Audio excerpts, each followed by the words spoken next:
जो दुल्हन थी वो ब्यूटी पार्लर में तैयार हो रही थी और जितने बाराती थे सारे बाराती नाच रहे थे, खुशियां मना रहे थे। आज मेरे यार की शादी है, आज मेरे यार की शादी है, ऐसा लगता है सारे संसार की शादी है। इस तरीके से खुशियों का एक पूरा जश्न मनाया जा रहा था। जैसे ही अगले पलों में ये पता चलता है कि दुल्हन की हत्या कर दी गई है, उसको गोली मार दी गई है। जैसे ही ये पता चलता है तो बारात में एकदम सन्नाटा छा जाता है। ये जो दुल्हन थी ये अपने ब्यूटी पार्लर में खुशी खुशी तैयार हो रही थी, लेकिन दर्दनाक तरीके से इसकी हत्या कर दी जाती है। जो हत्या करने वाला था उसकी भी बाद में मौत हो जाती है। अब ये हत्या करने वाला कौन था और इसकी बाद में मौत कैसे हो जाती है, ये सारी बातें हम लोग आज इस वीडियो में जानेंगे। इसलिए इस वीडियो को आप लोग अंत तक देखिए, तभी ये पूरी कहानी, जो पेचीदा कहानी है, ये आपके समझ में आएगी। नमस्कार दोस्तों, मैं विराज शर्मा, शर्मा 3 न्यूज चैनल पर आप लोगों के सच्ची घटना सुनाने जा रहा हूं। इसलिए वीडियो को लाइक कर लीजिए और चैनल को सब्सक्राइब कर लीजिए। दोस्तों, उत्तर प्रदेश में एक झांसी जिला लगता है और इसी झांसी जिले में सिपरी बाजार थाना एक इलाका लगता है और यहीं पर सिद्धार्थ नगर एक इलाका है। और वहीं पर 23 जून 2024 को शाम के लगभग 7 बजे के आसपास पुलिस के पास एक फोन आता है कि एक ब्यूटी पार्लर में एक दुल्हन की हत्या कर दी गई है।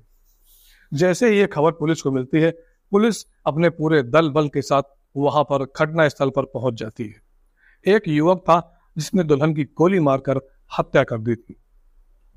पुलिस जब मौका वारदात पर पहुंचती है और वहां पर अपना छानबीन करना शुरू करती है तो एक के बाद एक परतें खुलना शुरू होती हैं कि आखिर वो कौन था और इसको गोली क्यों मारी।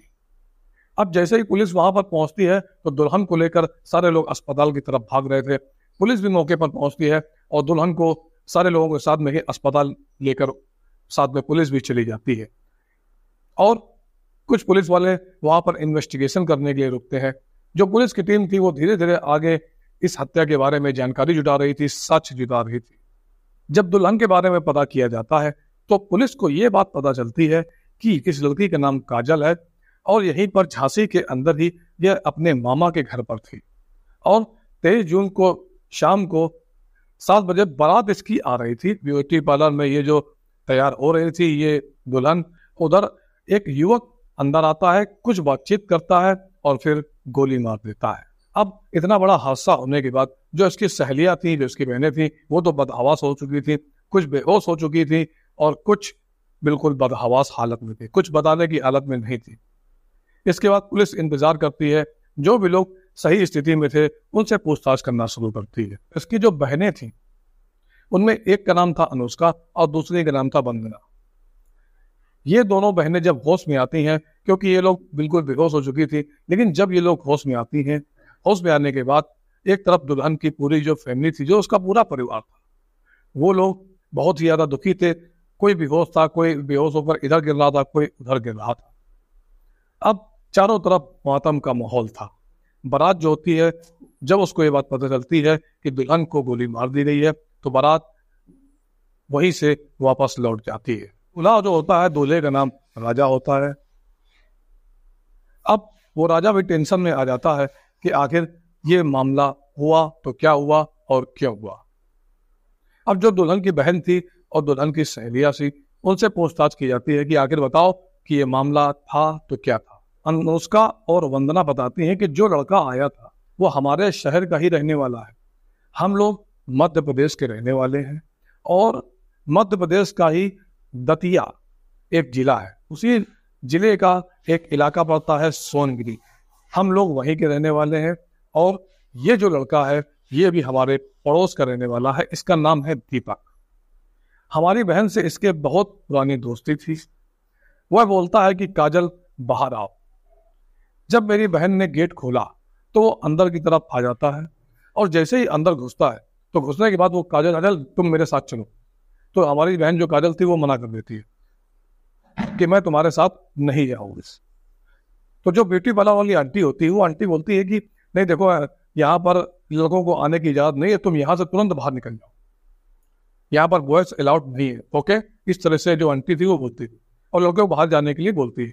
तो लड़का है वो बाहर नहीं जाता है। इतना में काजल उसके ऊपर गुस्सा हो जाती है और काजल बोलती है तुम बाहर जाते हो नहीं जाते, तुम तुरंत बाहर जाके खड़े हो जाओ। उस समय वो जो लड़का होता है वो काजल की बात मान लेता है और बाहर जाकर खड़ा हो जाता है। क्योंकि अब ये जो काजल थी तैयार होने ही वाली थी, तो जैसे ही लड़का बाहर की तरफ खड़ा हो जाता है, काजल जाकर जल्दी से अंदर से कुंडी लगा देती है और गेट बंद करके अंदर ये लोग अपने अपने आप को सुरक्षित करने लगते हैं। इतने में जो लड़का दीपक बाहर खड़ा था वो दरवाजे पर लात मारना शुरू कर देता है, लेकिन दरवाजा लात मारने से नहीं खुलता है, तो वहीं पे जो कांच लगा हुआ था उसमें अपने तमंचे की बट मारता है।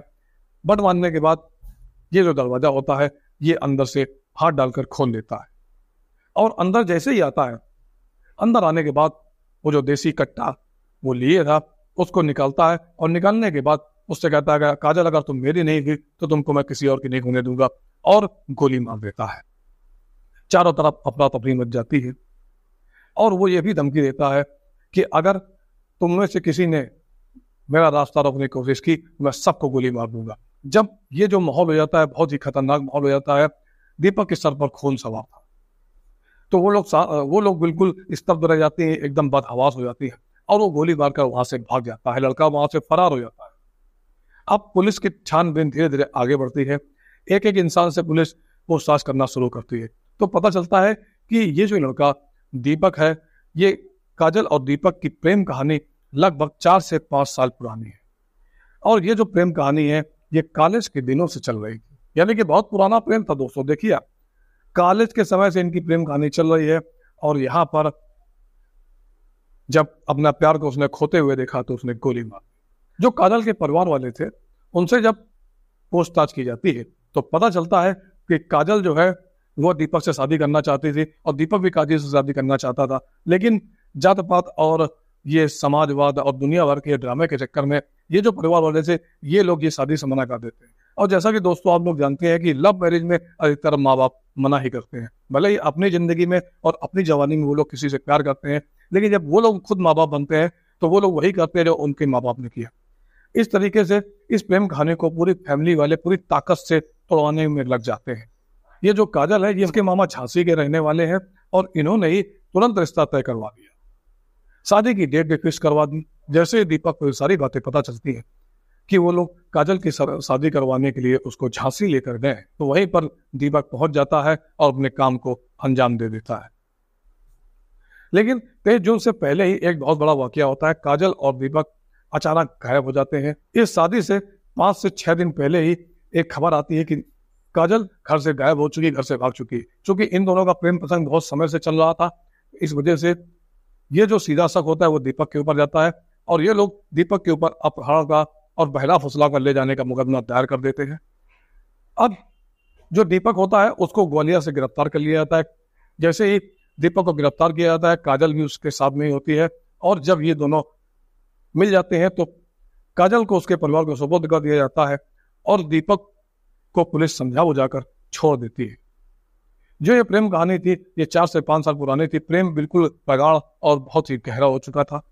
ये दोनों एक दूसरे से शादी करना चाहते थे, लेकिन समाज और जातिवाद का बंधन जो था, ये जो झूठी शान थी, इस वजह से ये दोनों एक नहीं हो पाते हैं। अब धीरे धीरे ये लोग आनंद फानंद में काजल की शादी की व्यवस्था करते हैं और इसके मामा के यहाँ पर ही शादी की पूरी तैयारी करते हैं कि ना यहाँ पर दीपक आ पाएगा और फटाफट इसकी शादी करके हम लोग अपनी इज्जत बचा लेंगे। इज्जत और छोटी शान के चक्कर में इन लोगों ने तुरंत जाकर काजल की शादी दूसरे गांव में एक जगह तय कर दी और ये तय किया गया कि इसकी जो शादी होगी ये झांसी से होगी ताकि दीपक को पता चले और दीपक वहां पर ना आ सके। लेकिन दीपक जो था वो सच्चा प्यार करता था और दीपक वहीं पर पहुंच गया और वो उसी मैरिज हॉल के पास इंतजार कर रहा था कि कब काजल वहां से निकलेगी और काजल से वो बात करेगा।